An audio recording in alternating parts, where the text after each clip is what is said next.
Most people are bothered all the time. Someone's opinion bothers them, a bad day bothers them, a comment bothers them, and they spend their entire lives reacting to everything around them, never finding peace. But there are people who stay calm no matter what happens, who don't get shaken by other people's energy, who move through chaos without losing themselves.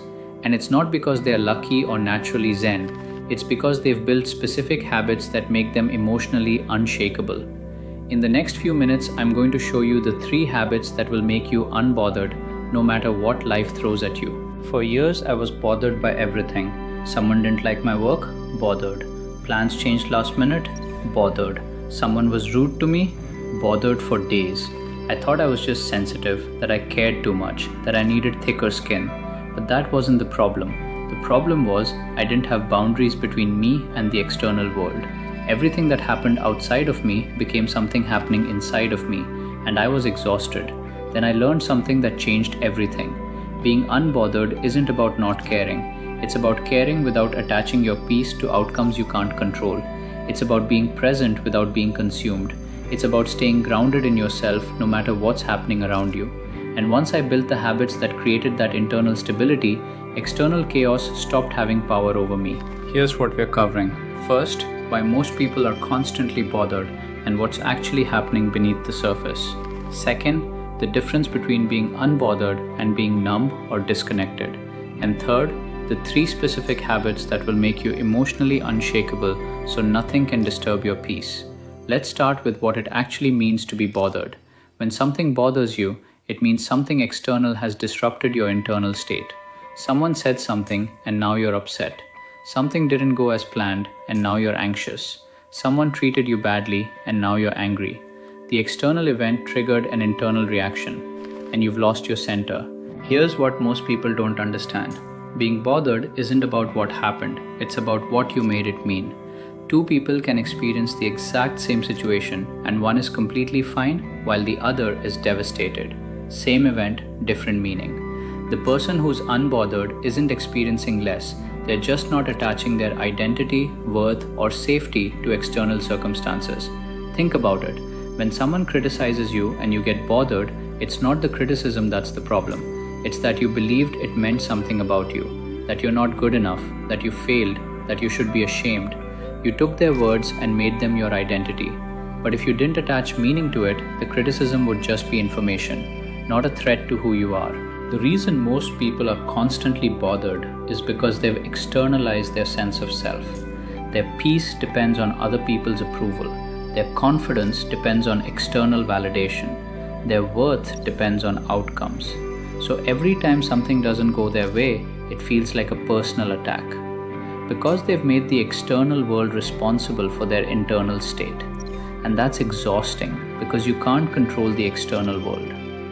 Now, being unbothered doesn't mean being numb. It doesn't mean you don't care about anything. It doesn't mean you disconnect from life or suppress your emotions. That's not peace, that's avoidance. Being unbothered means you're fully present and engaged, but you're not dependent on specific outcomes for your well-being. You care, but you don't cling. You feel, but you don't collapse. You're affected, but not controlled. There's a difference between healthy detachment and unhealthy disconnection. Healthy detachment is, I care about this, I'll give my best effort, but my peace doesn't depend on the result. Unhealthy disconnection is, I don't care about anything, so nothing can hurt me. One is freedom, the other is protection. And protection always comes at a cost.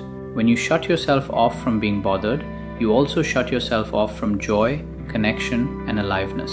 So the goal isn't to stop feeling, it's to stop letting external circumstances control your internal state. It's to be responsive instead of reactive.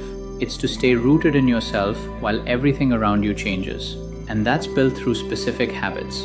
Now here's how you actually become unbothered so that external chaos can't steal your peace. Habit number 1. Create a daily practice that grounds you in yourself, not the external world. Most people start their day consuming. They check their phone, they scroll social media, they read the news, they immediately plug into the external world. And by the time they've been awake for 10 minutes, their nervous system is already activated by other people's opinions, problems, and energy. They've lost their center before they even found it. Here's what you do instead. Before you check anything external, you anchor into yourself. This could be 5 minutes of meditation, it could be journaling, it could be stretching or breath work. It doesn't matter what the practice is. What matters is that you're spending time in your own energy before you let the world in.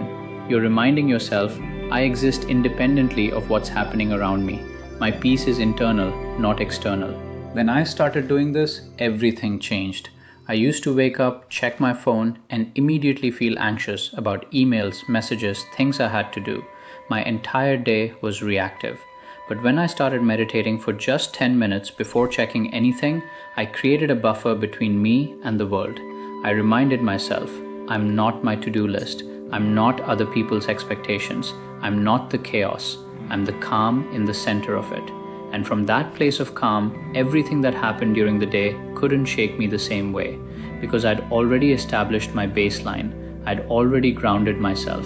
So when something unexpected happened, I didn't collapse. I just adjusted, because my peace wasn't dependent on things going a certain way. This habit is non-negotiable. You have to create space between you and the world every single day, even if it's just 5 minutes, because if you don't, you'll spend your entire day reacting to external stimuli, and you'll never be unbothered, because you'll never remember that you exist independently of what's happening around you. Habit number 2, practice the pause before you respond. Most people are bothered because they react immediately. Something happens, they feel triggered, and they respond from that triggered state. They send the angry text, they make the defensive comment, they spiral into anxiety, and by the time they've reacted, they've already lost their peace, because they didn't create space between stimulus and response. Here's the truth. You can't control what happens to you. You can control how you respond. And the quality of your response depends on the space you create between what happened and how you react. That space is where your power lives. That's where you get to choose. Do I want to be bothered by this, or do I want to stay grounded? So when something happens that would normally bother you, you pause. You don't react immediately. You take 3 deep breaths. You feel your feet on the ground. You ask yourself, is this worth my peace? Is this worth my energy? Do I need to respond right now, or can I wait until I'm calm? And most of the time the answer is, I can wait. I don't need to react. I can observe this without being consumed by it. This pause is everything, because in that pause, you're breaking the automatic pattern of being bothered. You're interrupting the cycle of stimulus and reaction. You're creating space for a different response. And over time, this becomes your default. Instead of immediately getting upset, you naturally pause, you observe, you choose. And from that place of choice, you're unbothered, because you're not being controlled by external events. You're responding consciously, not reacting unconsciously. I started practicing this with small things. Someone cut me off in traffic. Instead of getting angry, I paused. I took a breath. I thought, does this need to bother me? No, I let it go. Someone made a rude comment. Instead of defending myself, I paused. I observed my impulse to react, and I chose not to engage. And the more I practiced this with small things, the easier it became with big things, because I trained my nervous system to pause before reacting. This habit gives you back your power, because you're no longer at the mercy of external circumstances. You're no longer a puppet being pulled by every trigger. You're the observer, the chooser, the one who decides what gets to affect you and what doesn't. Habit number 3, reframe everything as neutral until you assign meaning. Here's the secret most people miss. Nothing has inherent meaning. Events are neutral. What makes them good or bad is the meaning you assign to them. Someone criticizes you, neutral event. You decide it means you're not good enough. Now you're bothered. But you could have decided it means they're having a bad day, or that they don't understand you, or that their opinion doesn't define you. Different meaning, different emotional experience. When you understand this, you realize, I'm the one creating my experience, not the external world. The external world is just providing stimuli. I'm the one interpreting those stimuli and deciding what they mean. And if I'm the one assigning meaning, I can choose meanings that serve my peace instead of meanings that steal it. So when something happens that would normally bother you, you pause and ask, what meaning am I assigning to this? And is that meaning true, or is it just a story I'm telling myself? Most of the time, it's a story. Someone didn't text you back. You made it mean they don't care about you. But maybe they're just busy. Maybe they forgot. Maybe they're going through something. You don't know. So why choose the meaning that makes you suffer? You start practicing this consciously. Something doesn't go as planned. Instead of making it mean you failed, you make it mean you're being redirected to something better. Someone is rude to you. Instead of making it mean you're not worthy of respect, you make it mean they're struggling with something you don't know about. Someone rejects you. Instead of making it mean you're not good enough, you make it mean you're not the right fit, and that's okay. This isn't toxic positivity. This isn't pretending everything is fine. This is recognizing that you have agency over how you interpret your experience. And when you choose interpretations that serve your peace instead of stealing it, you become unbothered. Not because nothing bad happens, but because you stop making everything that happens mean something about your worth, your safety, or your future. I used to make everything mean something terrible. If someone didn't like my work, it meant I was a failure. If plans changed, it meant my life was falling apart. If someone was upset with me, it meant I was a bad person. And I was constantly bothered because I was constantly assigning catastrophic meanings to neutral events.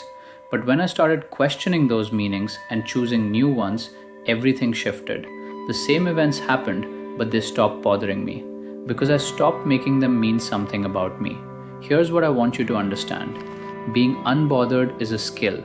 It's not a personality trait you're born with. It's a set of habits you build. And those habits are: ground yourself internally every day before engaging with the external world. Pause before reacting so you can choose your response instead of being controlled by your triggers. And reframe events as neutral until you consciously assign meaning that serves your peace. We covered why people are constantly bothered. They've externalized their sense of self and made the world responsible for their internal state. We distinguish between being unbothered and being numb. One is freedom, the other is protection. And we walk through the 3 habits that make you unshakable: daily grounding practice, the pause before responding, and conscious meaning making. This isn't about becoming cold or indifferent, it's about becoming sovereign. It's about reclaiming your power from external circumstances and building an internal foundation that nothing can shake. It's about being fully alive and engaged while staying rooted in yourself. And that's true freedom. So here's your practice for today. Pick one thing that normally bothers you. Could be someone's opinion, could be a change in plans, could be criticism. And when it happens today, practice the pause. Take 3 breaths. Ask yourself, what meaning am I assigning to this? And choose a meaning that serves your peace. Just once. And notice how different it feels to consciously choose your response instead of automatically reacting. Let me know in the comments, what's one thing that always bothers you? And what new meaning could you assign to it that would set you free?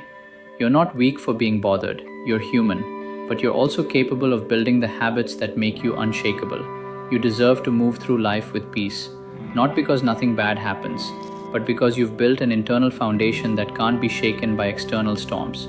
Welcome to being unbothered. This is where your power lives.